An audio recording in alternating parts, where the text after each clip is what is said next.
पंढरीनाथ भगवान की, माऊली ज्ञानेश्वर महाराज की. कीर्तन माझ्याकडं, जय तुमच्याकडं. ठरलं? जगद्गुरु तुकाराम महाराज की, सद्गुरु बाळू मामाच्या नावानं. आम्ही काय सगळं उक्त घेतलेलं नाही बरं का. थोडं आमच्याकडं, काही तुमच्याकडं. कीर्तन खेळीमेळी असलं पाहिजे. आपल्याला काय करायचं आज? खेळीमेळी कीर्तन करायचं. काही तुम्ही बोलायचं, काही आम्ही बोलायचं आणि कीर्तनाचा आनंद घ्यायचा. नमो सद्गुरु तुकया ज्ञान दीपा, नमो सद्गुरु सच्चिदानंद रूपा, नमो सद्गुरु भक्त कल्याण मूर्ती, नमो सद्गुरु भास्करा पूर्ण कीर्ती. सेवे लागी सेवक झालो, तुमच्या लागलो निज चरणा.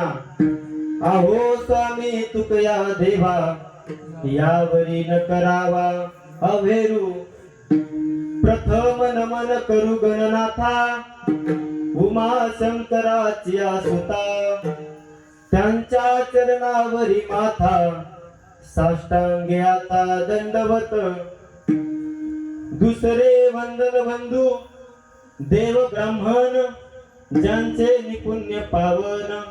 प्रसन्न होते श्रोते जन, तया माझे नमन दंडवत.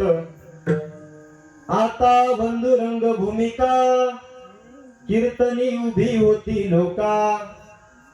टाळ मृदंग श्रोते देखा, तया माझे नमन दंडवत. ऐसे नमन करोनी सकळा, हरिकथा बोले बोबड्या बोला. अज्ञान म्हणून आपुल्या बाळा, चालवी सकळा नामा म्हणे विठाला.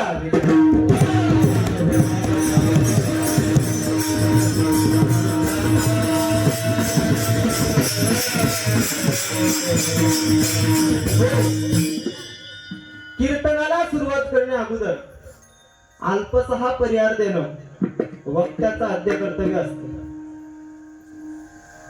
बाळूमामाच्या जन्मोत्सवानिमित्त हा 7 दिवसीय कीर्तन महोत्सव सप्ताह आपल्या गावामध्ये ठेवलेला आहे. सुरुवात झालेली आहे, वर्ष पहिलं.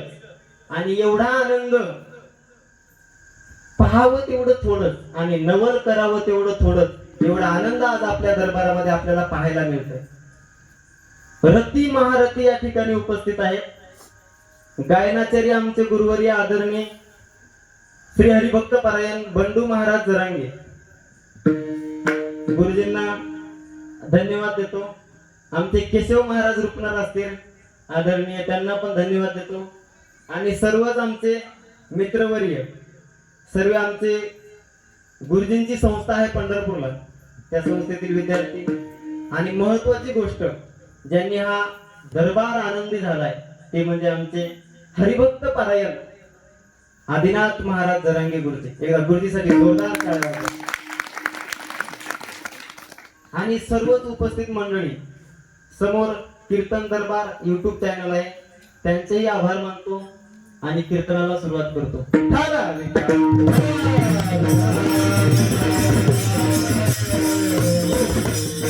पूर्वी कीर्तन स्वर्गात व्हायची बाबा, स्वर्गात कीर्तन होत असताना गायन करण्याकरिता, राग आळवण्याकरिता त्या ठिकाणी अर्जुन नावाचा सेनेकरी असायचा. आणि त्या ठिकाणी अर्जुन नावाचा सेनेकरी असायचा. त्या अर्जुनाला फिके पडणारे आज या ठिकाणी दोघं अर्जुन आहेत. जेवढे धन्यवाद द्यावे तेवढे थोडे. आणि त्या ठिकाणी स्वर्गामध्ये कीर्तन होत असताना मृदुंग वाजवण्याकरिता 2 इंद्र असायचे. आज त्या दोन्ही इंद्राला फिका पडणारा एकच इंद्र आपल्या इथं आज दरबारामध्ये उपस्थित आहे, आदिनाथ जरांगे गुरुजी. एका वाक्यात सांगू तुम्हाला, देवाच्या दरबाराला लाजवेल असा दरबार आज आपल्या या बाळूमामाच्या ठिकाणी भरलेला आहे. विठाला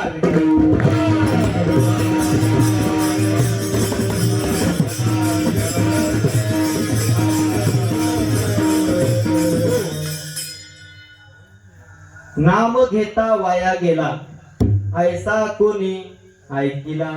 सांगा विनवितो तुम्हासी, संत महंत सिद्ध ऋषी.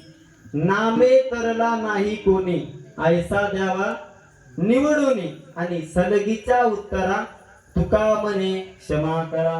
प्रस्तुत प्राप्त कीर्तन रूपी सेवेकरिता निवडलेला अभंग जगत निर्माता करुणावरून आले भक्त वात्सल्य पंढरीचे पांडुरंग परमात्मा यांचे एकनिष्ठ लढीवाळी भक्त, दिनदुबळ्यांची माऊली, साधकांचे मायबाप, योगियांचे राजे, माऊली महावैष्णव कृपा सिंधू प्रेम भंडारी ज्ञानोबाराय यांचे प्राण सखा, महाराष्ट्राचे जाणते राजे छत्रपती शिवाजी महाराज यांचे आद्य गुरु, सकल वारकरी संप्रदायातील एक ज्येष्ठ आणि श्रेष्ठ संत. नोहे नोहे या जगाचा संसार सुखाचा व्हावा याकरिता आपल्या संसाराची पूर्णाहुती देणारे जगद्गुरु तुकोबाराय. आणि या अभंगातून जगद्गुरु तुकोबाराय नामाचा महिमा सांगतात.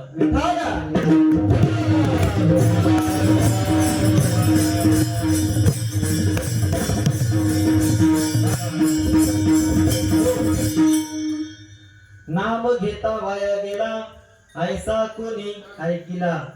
सांगा विनवितो तुम्हासी, संत महंत सिद्ध ऋषी.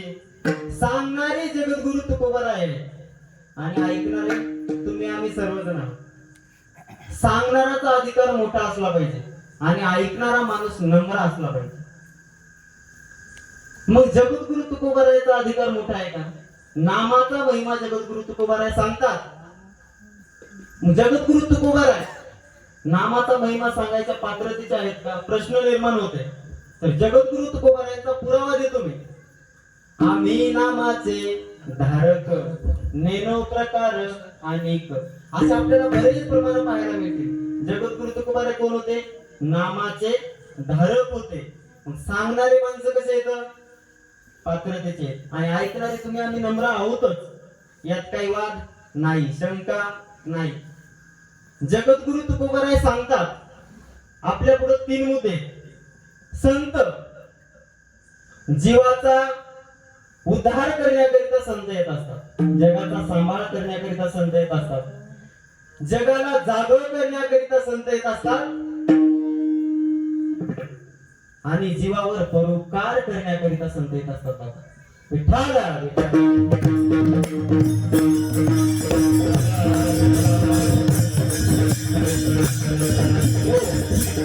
पुरावा देतो तुम्हाला. पुरावा जिथं पुरावा नसल, महाराज पुरावा.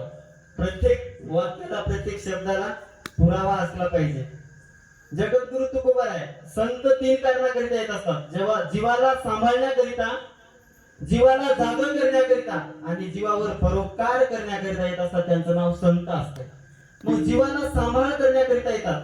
द्या आम्हाला पुरावा. तुम्ही सांभाळिले संती, भय निरसली खंती. जगद्गुरु तुकोबाराय म्हणतात. आणि निळोबाळ्यांचा पुरावा आहे काय?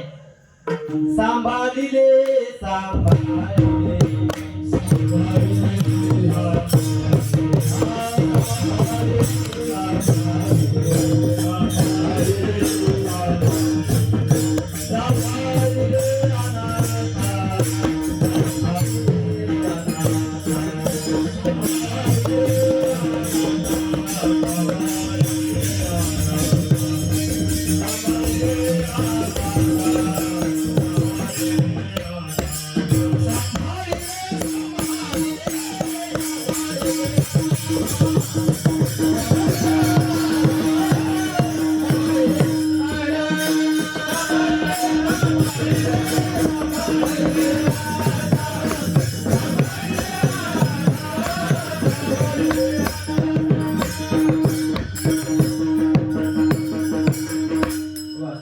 सांभाळिले सांभाळिले सांभाळिले अनाथा. पटलं आम्हाला, जगाला सांभाळण्याकरिता संत येत असतात. बर, जीवाला जागा करण्याकरिता संत येत असतात. काकड्यात बोलतात उठा जागे भारे.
या ठिकाणी असा दरबार भरलाय खरंच बाबा, वाटते कितीतरी वेळ कीर्तन चालावं. अशी जोड लागली, एकीकडे बाप आहे, एकीकडे लेक आहे, आणि एक मन आहे बघा, पुत्राच्या विजयी पिता सुखावत जाय. ज्या ठिकाणी पुत्राचा विजय होत असतो ना,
पुत्र व्हावा ऐसा गुंडा, ज्याचा तिही लोकी झेंडा.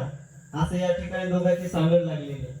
आपला विषय काय होता, जीवाला जागा करण्याकरिता संत येतात. उठा जागे वारे आता, स्मरण करा पंढरीनाथा.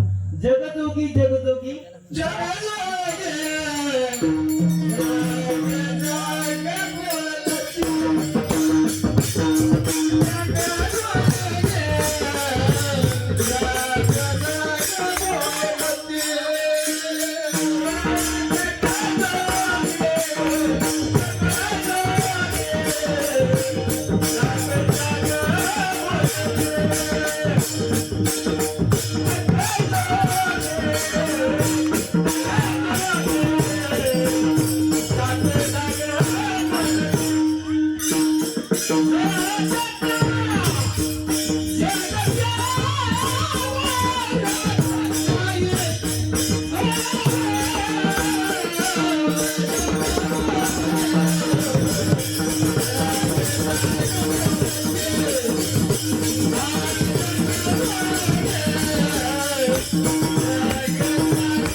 त्या बात एकाच एक प्रमाण व्हायला लागले.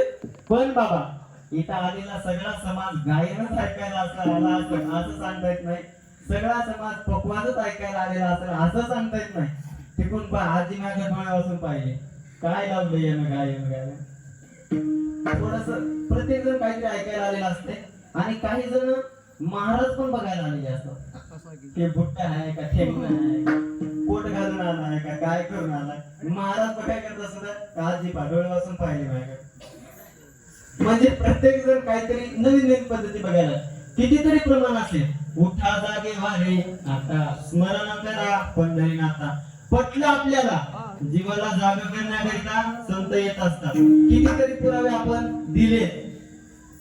तिसरा आपला नंबर असा आहे की जीवाचा उद्धार करण्याकरिता जीवावर परोपकार करण्याकरिता संत येत असतात. जगाच्या कल्याणा संतांच्या विभूती देह कष्ट विते परोपकारे. पटलं आम्हाला. बर जीवाला जाग करण्याकरिता संत येतात, जीवावर परोपकार करण्याकरिता संत येतात आणि जीवाला सांभाळ करण्याकरिता संत येतात. आम्हाला मान्य आहे. संतात आणि देवात काय फरक आहे? एका ठिकाणी महाराज सांगतात देव ते संत निमित्त त्या प्रतिमा.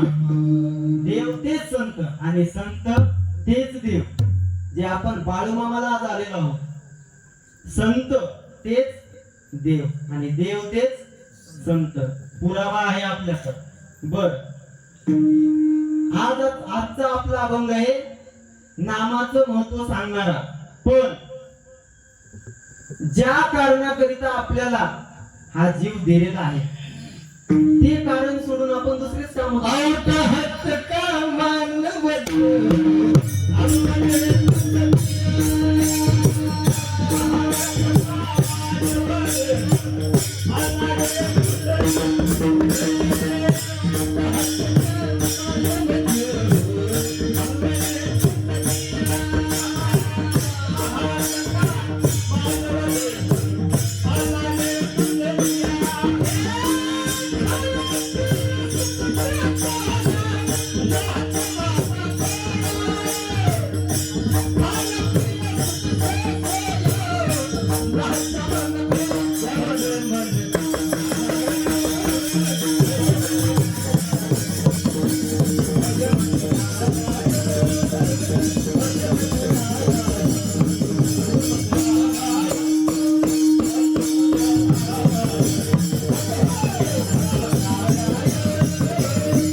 जेने हा जीव दिला दान कशासाठी दिलेला आहे?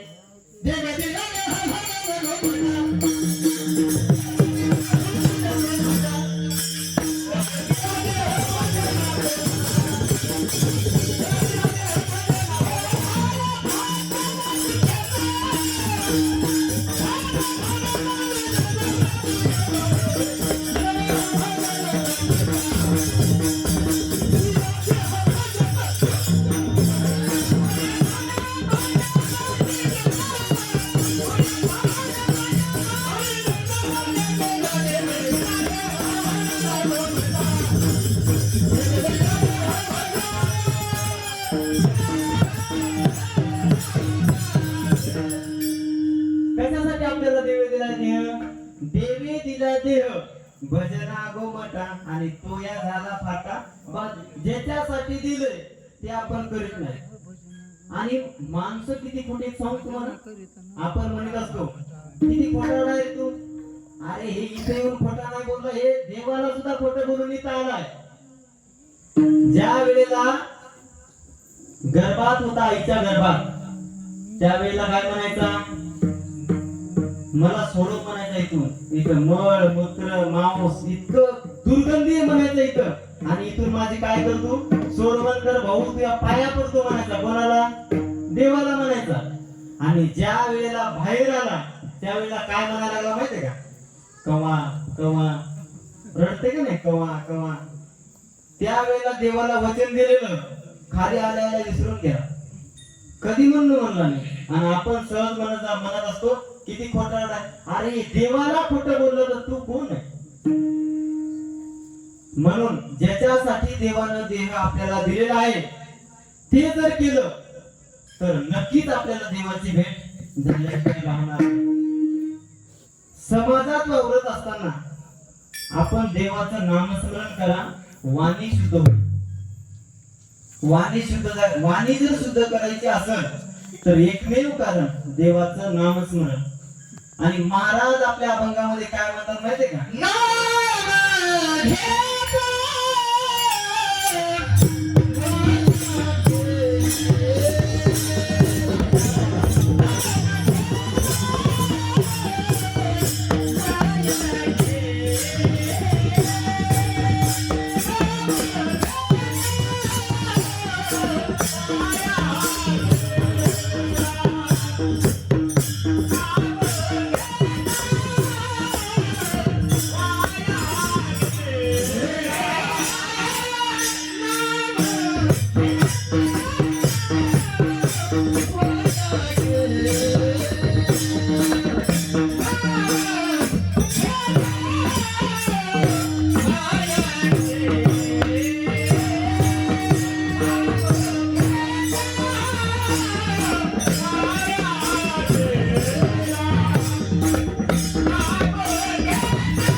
नाम घेतो वाया गेला ऐसा कोणी ऐकिला.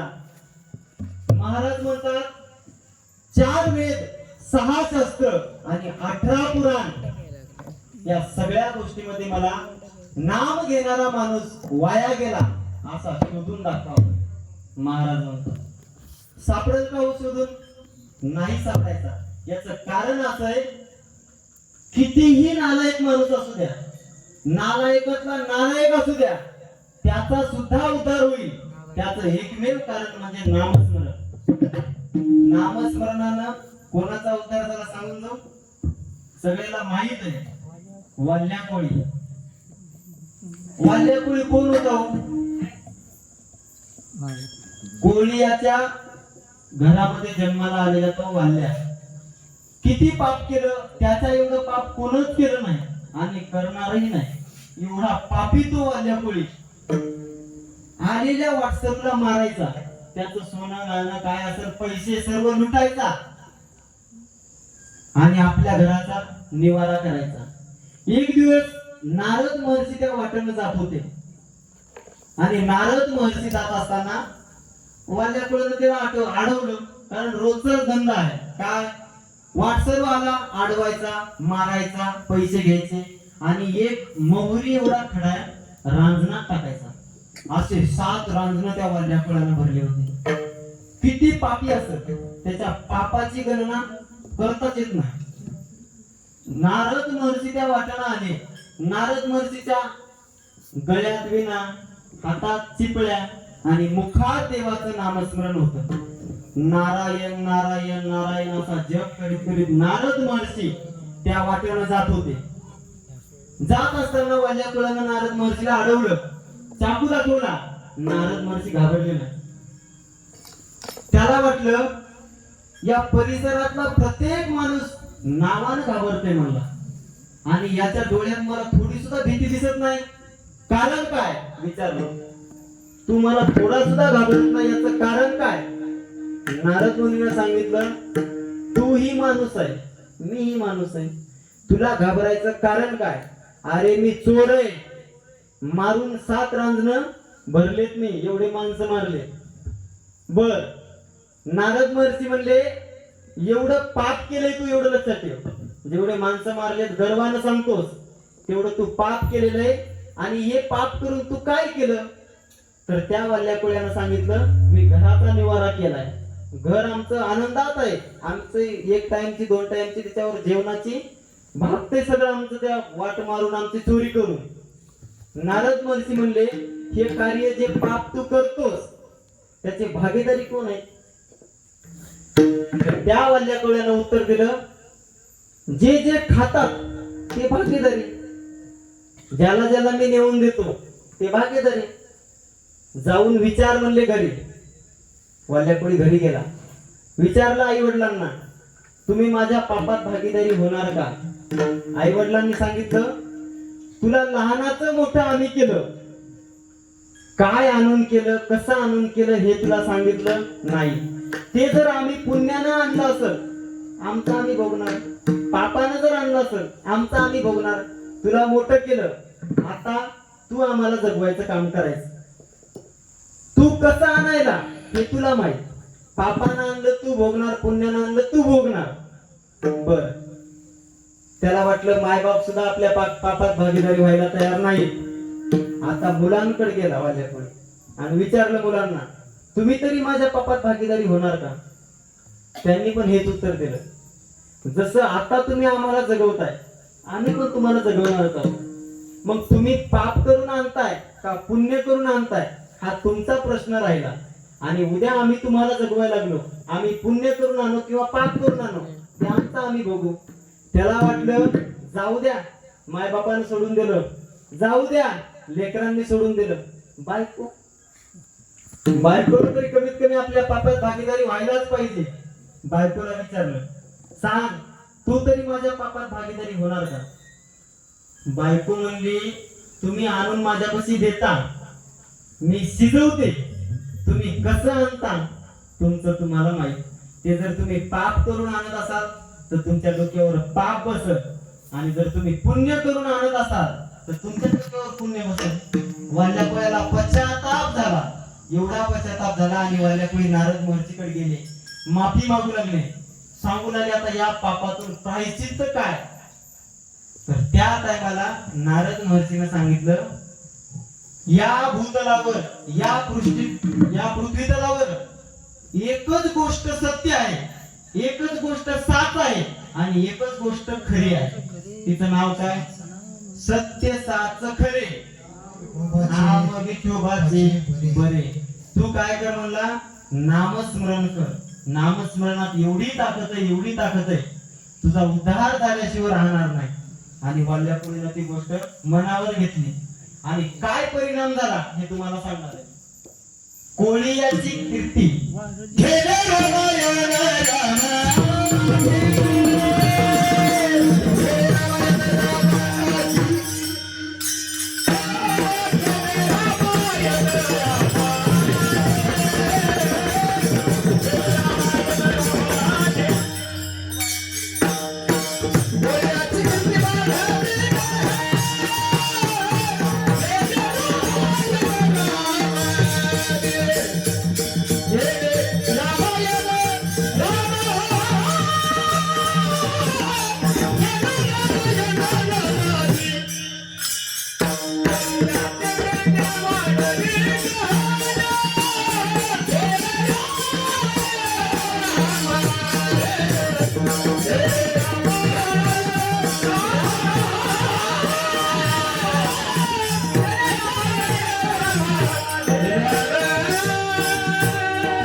कोळियाची कीर्ती वाढली गण, आणि केले रामायण रामादी. तुम्हाला एक मुद्दा सांगायचा आहे मला, ते म्हणजे असा, इतिहासात झालेल्या गोष्टी सांगणं सोपं की अवघड हो? होऊन गेलेलं सांगणं सोपं आहे. बाबांनी असं असं केलं, महाराजांनी असं असं केलं, तसं तसं केलं, सांगणं सोपं आहे. पण असं करणार आहे सांगणं अवघड आहे. आणि त्या नामस्मरणाची ताकद परिणाम असा झाला की राम जन्माला यायच्या अगोदर त्या वाल्याकुळ्याने वाल्मिक ऋषी झाले आणि रामायण लिहिलं. महत्वाचा मुद्दा मला काय सांगायचा माहितीये का? जसं राम वागला तसं रामायण लिहिलं नव्हतं. जसं रामायण लिहिलं होतं तसं रामाला वागावं लागलं. याचं कारण फक्त आणि फक्त नामस्मरण आहे. म्हणून महाराज दुसऱ्या चरणात म्हणतात,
सांगा विनवितो तुम्हासी आणि संत महंत सिद्ध ऋषी. जगद्गुरु तुकोबाराय विनवणी करतो. तुम्हाला जर असा माणूस भेटला ना नामस्मरण करून वाया गेलेला तर मला आणून दाखवा म्हणले. कारण एवढ्या धाडसानं जगद्गुरु तुकोबाराय बोलतात म्हणजे याचं कारण एकच असणार आहे की असा माणूस पाहायला मिळणार नाही. जगद्गुरु तुकोबाराय धाडसानं बोलतात. किती धाडसानं आहे? सांगा, विनवणी करतो, तुम्ही आणून दाखवा. मिळेल का? नाही. काही गोष्टी खऱ्या असतात पण बऱ्या नसतात. काही गोष्टी बऱ्या असतात पण खऱ्या नसतात. काही गोष्टी खऱ्याही नसतात आणि बऱ्याही नसतात. आणि काही गोष्टी खऱ्याही असतात आणि बऱ्याही असतात. मुद्दा आपला पहिला काय? काही गोष्टी खऱ्या असतात पण बऱ्या नसतात. स्वप्न पडलं एक जणाला, एवढा आनंद असा श्रीमंत झाला, मोठा झाला, राजा झाला, राणी झाली, त्याला लग्न झालं, मुलं झाले, ऐश्वर्य, एवढं ऐश्वर्य पाहायचं कामच नाही, मोठा माणूस झाला. स्वप्न कसं आहे? दिसायली की पण खरं आहे का? नाही. काही गोष्टी बऱ्या आहेत पण खऱ्या आहेत का? नाही. काही गोष्टी खऱ्याही नाहीत आणि बऱ्याही नाहीत. काही गोष्टी खऱ्याही आहेत आणि बऱ्याही आहेत. त्याचं एकमेव कारण बऱ्या गोष्टी कोणत्या आणि खऱ्या गोष्टी कोणत्या? खऱ्याही आहेत, बऱ्याही आहेत. एकच गोष्टी जगात आहे, त्याचं नाव नामस्मरण. नामस्मरण एकच गोष्ट अशी आहे ती जगात खरीही आहे आणि बरीही आहे. विठाला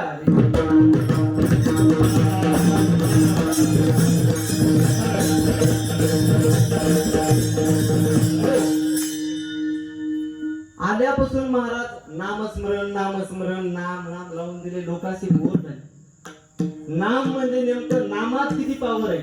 एका वाक्यात सांगू तुम्हाला, एवढे पुरावे आपल्याला नामाचे सापडतील. ज्ञानेश्वर महाराजांना हरिपाठातला एक अभंग पूर्ण खर्च केलाय बाबा. त्रिवेणी संगमी नाना तीर्थ ब्रह्मी चित्त नाही नामे नामासी विन्मुख. नामे नामासी विन्मुख तोनर पापिया हरिविना धावया पुराण प्रसिद्ध. नामे तिन्ही लोक ज्ञानदेव म्हणे नाम जपा हरीचे आणि परंपरा त्याचे तुळसित. नाथ महाराज तर काय म्हणतात ना ते, नामाविन मुख सर्पाचे ते बिळ, जीवे नव्हे काळ सर्प आहे. नाम गोड पुरे कोड, किती नामाचे प्रमाण द्यावे तेवढे थोडे. एका वाक्यात सांगू, देवापेक्षा श्रेष्ठ नाम आहे. उदाहरण देऊन जातो तुम्हाला रामायणातलं. सेतू बांधायला सुरू होता सेतू. सगळे वानर काय करायचे, दगडावर नाव लिहायचे, राम नाम लिहायचे आणि दगड पुढे टाकायचे, समुद्रात टाकायचे. पाण्यात दगड टाकला की ते दगड तरंगायचा. रामाला वाटलं माझ्या नावानं जर दगड तरंगत असेल, मी टाकलेला दगड का नाही तरंगायचा. राम गेले, मोठा दगड उचलला, पाण्यात टाकला, दगड गेला खाली. रामाला वाटलं त्या पाण्यानं मला ओळखलं नसेल, पुन्हा एकदा टाकू द्या. पुन्हा दगड उचलला, दुसरा टाकला, तेही खाली गेला. जोरात सांगितलं अरे मी राम आहे. पुन्हा उचलला, तिसरा टाकला, ते सुद्धा बुडला. मागं वळून बघितलं तर हनुमंतराय उभे होते. आणि शिष्यानं जर गुरुचा अपमान झालेला बघितला ना, गुरुला कसं तरी होते. त्यामुळं रामाला असं वाईट वाटायला लागलं. आपल्या शिष्यानं बघितलं, हनुमंताला विचारलं कधी आले, पहिल्याच दगडाला आलो म्हणले. हनुमंतराय म्हणले पहिल्याच दगडाला आलो. सांगायचा मुद्दा एवढाच आहे की देवापेक्षा देवाचं नामस्मरण श्रेष्ठ आहे. आपल्याला इथून जवळ पंढरपूर आहे. किती भाग्यवान आहोत आपण. आम्ही मराठवाड्यातून पंढरपूर मध्ये राहायला आलो. याचं कारण काय माहितीये का, ज्या ठिकाणी जगाचा बाप राहतोय त्या ठिकाणी आम्ही का नाही राहावं. आपल्याला तर जवळच आहे. किती जण वारी करतात हो पंढरीची. म्हणजे किती वाईट परिस्थिती आहे. मराठवाड्यात जा तुम्ही हो, गाड्याच्या गाड्या भरून येते. सुचलं म्हणून सहज सांगून जातो बाबा. मराठवाड्यातून पायी दिंडी निघाली आणि पायी दिंडी निघत असताना ती दिंडी मुकाम करत करत गंगाखेड मध्ये आली. आणि गंगाखेड मध्ये संत राहत होत्या. त्यांचं नाव जनाबाई. जनाबाई नावाच्या संत त्या गंगाखेड मध्ये राहत होत्या. आणि जनाबाईचे वडील हाडाचे वारकरी जनाबाईचे वडील. जनाबाईच्या वडिलांनी आपली पडशी भरली आणि त्या दिंडीत निघायचं ठरवलं. निघता निघता जनाबाई लहान, 2.5, 3, 4, 5 वर्षाची जनाबाई, हे सगळं बघती. वडील आपले पडशी भरतात, पिशवी भरतात आणि दिंडीला निघतात. तर त्या जनाबाईनं प्रश्न विचारला बाबाला, बाबा कुठे निघाले. जनाबाईच्या वडिलांना सांगितलं, या जगाच्या बापाला आम्ही, जगाच्या मालकाला, ही सृष्टी ज्यानं निर्माण केली त्याला बघायला आम्ही चाललो. जनाबाई म्हणली, एवढं विश्व सुंदर ज्यानं निर्माण केलंय ते किती सुंदर असेल हो. मला पण बघायचंय म्हणली. कोण. जनाबाई म्हणायला लागल्या, मला सुद्धा देवाला पाहायचंय. राजहट्ट, बालहट्ट आणि स्त्री हट्ट हे 3 हट्ट पुरे करावे लागतात, शास्त्र सांगतं. आणि जनाबाई बालहट्टात होत्या. नाही म्हणून वडील थकले, पण शेवटी बालहट्ट होता. जनाबाईच्या वडिलांना जनाबाईला सोबत घ्यावंच लागलं. निघाल्या जनाबाई आणि जनाबाईचे वडील दिंडीमध्ये. विठोबा रखुमाई देवाचं भजन करीत करीत करीत करीत पंढरपूरला दिंडी निघाली. पाहता पाहता दिंडी पंढरपूर मध्ये पोहोचली. पोहोचल्यावर सर्व वारकरी मंडळी त्या बारीला लागले दर्शनाला विठ्ठलाच्या. आणि जनाबाई आता देवाच्या गाभाऱ्यात पोहोचल्या. जनाबाईनं एकदाच देवाला पाहिलं. डोळे भरून जनाबाईने देवाला पाहिलं. किती पाहिलं. आहेत का जागी आजी. जनाबाईनं किती पाहिलं देवाला. जनाबाईनं किती पाहिलं. एकदाच जनाबाईनं देवाला पाहिलं. आणि जनाबाईनं दुसरा हट्ट निर्माण केला, वडलाकर आता मला घराकडे यायचं. प्रत्येक जण आपण देवाकडे जात असतो, पण देवाला बघितलं की घराकडे येत असतो. पण जनाबाई एकमेव अशा संत होत्या की त्यांनी एकदाच देवाला पाहिलं आणि अशी इच्छा निर्माण केली की आता मला पंढरपूर मध्येच राहायचंय आणि देवाला रोज बघायचंय. वडिलांनी सांगितलं, तू राहणार कुठं. खाणार कुठं, कसं राहणार, कुणापाशी राहणार, तुला सोडायला आम्ही एवढे पण म्हणजे कसं सोडायचं आणि कुणापाशी सोडायचं. पण जनाबाईचे वडील वारकरी होते. जनाबाई ऐकायला तयार नाही. शेवटी बाबासारखे एक संत त्या ठिकाणी उपस्थित होते, साधू उपस्थित होते.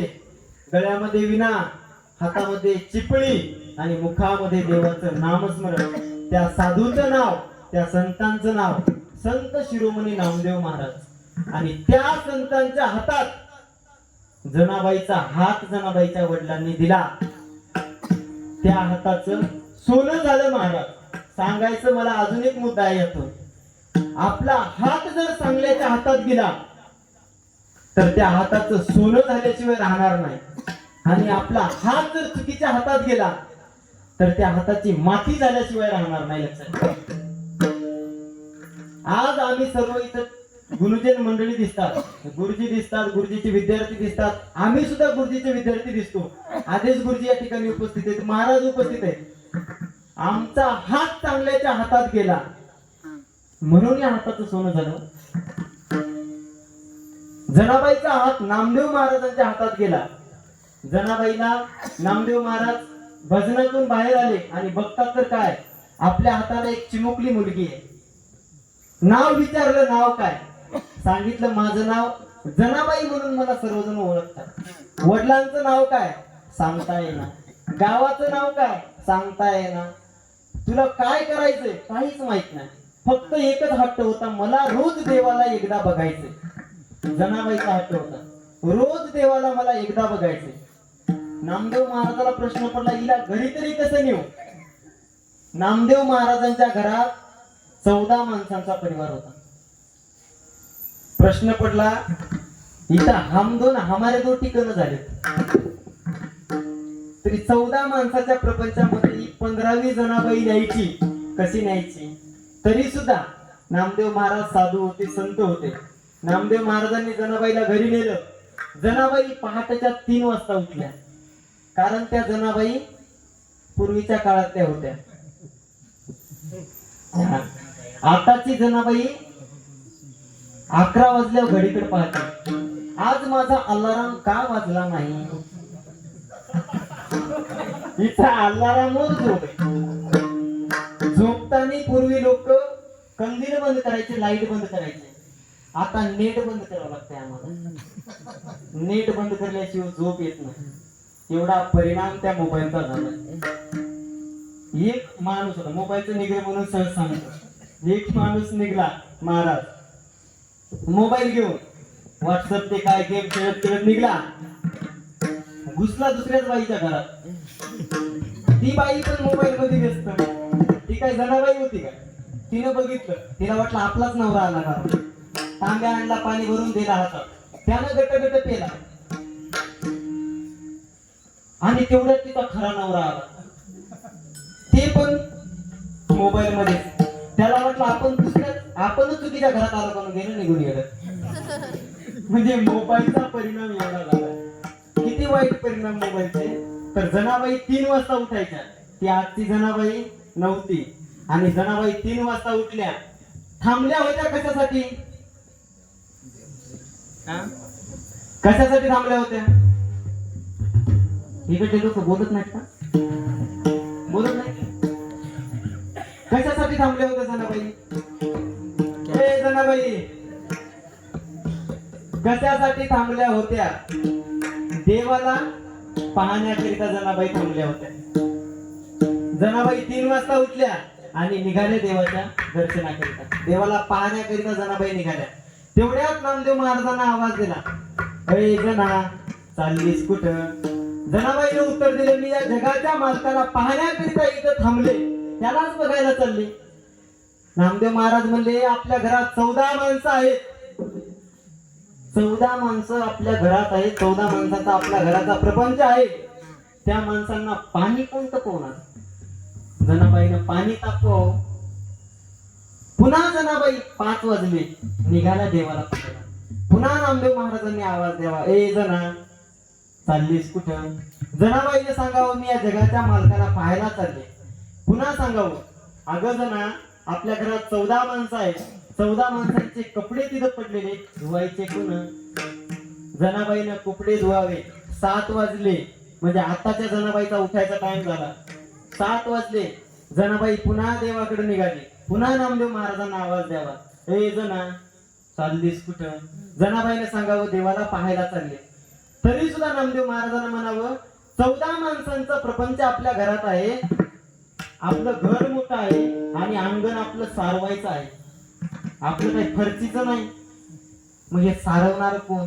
जनाबाईनं ते सुद्धा सारवण करावं. दिवसभर काहीतरी कामं जनाबाईला लावावेत. जनाबाईच्या घामानं, कारण पूर्वी घाम यायचा बरं का, आणि आता पूर्वी उवा व्हायच्या, उवा माहितीये. आता गुगलला सर्च केली तरी ऊ भेटत नाही, राहिलीच नाही. एवढे प्रकारचे शॅम्पू निघाले आणि त्या नळीमध्ये फेस मावून झाला, एवढे शॅम्पू दिले निर्माण झाले. आता ती ऊ पाहायलाच मिळून झाली. पूर्वी उतरंडी होत्या, उतरंडी. पूर्वीचे आपल्याला महाराज हे सर्वजण सांगतात उतरंडी होत्या. आता गुगलला सर्च केली तरी उतरंड पाहायला मिळणार आम्हाला. कीर्तनकाराला सांगायला सुद्धा पुन्हा उतरंड राहिली नाही, एवढी परिस्थिती. जुनं ती ऊ आणि जनाबाईच्या डोक्यात उवा झाल्या. आणि देवाला संताची काळजी असते, भक्ताची काळजी असते. देवालाच वाटलं, अरे ज्या कारणाकरता जनाबाई इथं थांबलेली आहे ते कारण सोडून या बाबाला दुसरेच कामं लावलेत. जनाबाईला, नामदेव महाराजांना दुसरेच कामं लावलेत. देवाला दया आली, कळवळा वाटला आणि देव विटेवरून उतरले आणि रुक्मिणीला सांगितलं, अय ते देव होते, अय म्हणा. आता काय म्हणतात माहितीये का, शहरामधली गोष्ट सांगतो तुम्हाला. एका ठिकाणी कीर्तन झालं बाबा, आणि कीर्तन झाल्यावर गेलो मी. महाराज म्हणला, मित्र होता एक शहरातला, पुण्यातला, चला म्हणला महाराज आपल्या घरी चहा प्यायला. कीर्तन झालेले भाऊ म्हणलं 12 वाजलेत, आता राहू दे, उद्या जाऊ. नाही म्हणला, येऊच लागते, कारण महाराज घरी गेला म्हणजे जरा भारी वाटते असं. चला म्हणला महाराज. बरं ठीक आहे म्हणलं, चला.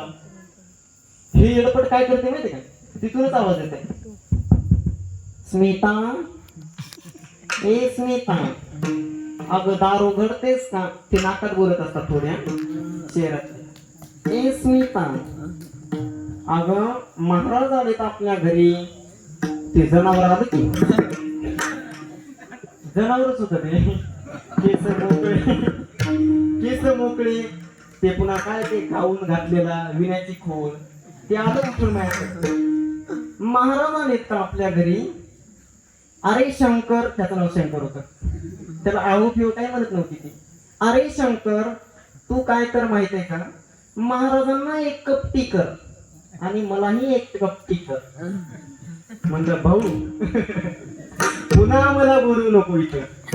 बर ठीक आहे. दुसऱ्याच्या घरी गेलो, चला मला महाराज चहा प्यायला. म्हणजे हे जरा वजनात दिसायले.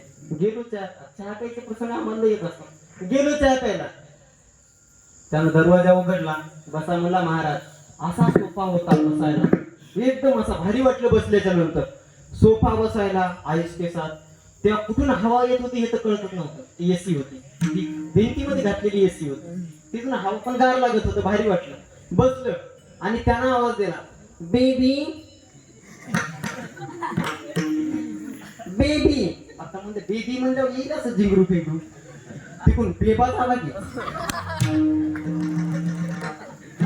असे प्रसंग काही काही येतात. एक दिवस शहरात असंच गेलो आणि त्यांनी सांगितलं, चला महाराज आपल्या मित्र, लहानपणचा लंगोटी यार, चला म्हणला महाराज. कुठं?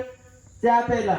चहा प्यायला नका म्हणला, आजच्या दिवस काय करा, मुक्काम करा महाराज, पाया पडतो म्हणला. किती वर्ष झालं मुंबईत राहायला आलो म्हणला, तुम्ही आजच आले, काही करा पण आपल्या घरात मुक्काम. त्याला म्हणलं, भाऊ तुझी 10 बाय 10ची रूम, त्यात तुला 4 पोरं, 1 बायको, तू आम्ही झोपायचं कुठं? महाराज मी असलो तुम्ही काळजी करू नका म्हणलं. वजनात बोलायला भारी वाटलं ना, वजनात बोललं. चला म्हणलं ठीक आहे. गेलो, जेवण सुरू होते आमचे, जेवण झाले. म्हणलं झोपायचं कसं रे? तेवढ्यात 2 पोरं त्या कॉटवर झोपले. 10 बाय 10ची रूम म्हणलं काय, त्याच्यातच किचन, त्याच्यातच बाथरूम, त्याच्यातच त्याचा कॉट, त्याच्यातच ते सगळं त्याचं राहणं खाणं पिणं. बर म्हणलं आता झोपायचं कुठं? 2 पोरं कॉटवर तर झोपलेत, मी कुठं झोपू म्हणलं. ते म्हणलं महाराज थांबा. त्यानं 2 पोरं उचलले, कॉटच्या खाली घातले.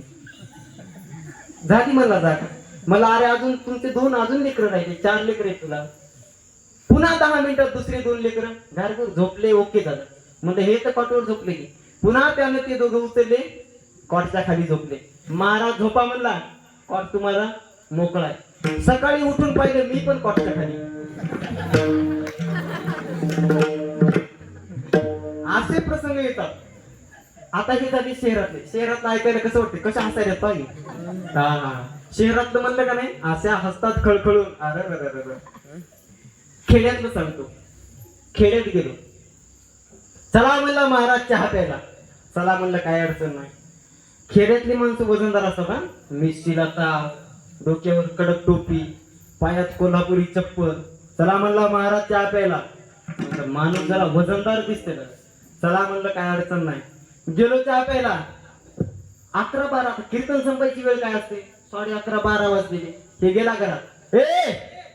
ऐकतेस का, महाराज आलेत आपल्या घरी, चहा कर द्यायला. चहा कर म्हणल्यावर आता ही माता माऊली दिवसभर शेतात काम करून घरी आलेली. आता हिला महाराज आला म्हणजे उपदेश आला. तिच्या डोक्याला ताणच झाला की महाराज घरी आला म्हणजे. ती रागाच्या भरात काय म्हणली माहितीये का, घाल चुलीत म्हणली महाराज. तेव्हापासून आम्ही एकच गोष्ट ठेवली, कोणी जर मंद चहा प्यायला चला, भाऊ सुट्टे 10 रुपये दे, वाटण टपरी येतो.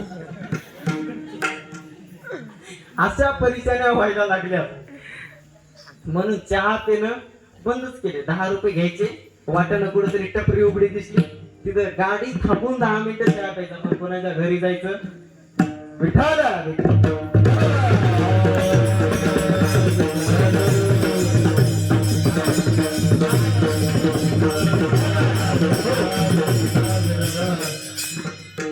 आपण आता मधलं भजन घेऊ. एकदा मधलं भजन घेऊ. धोपार खुमाये हा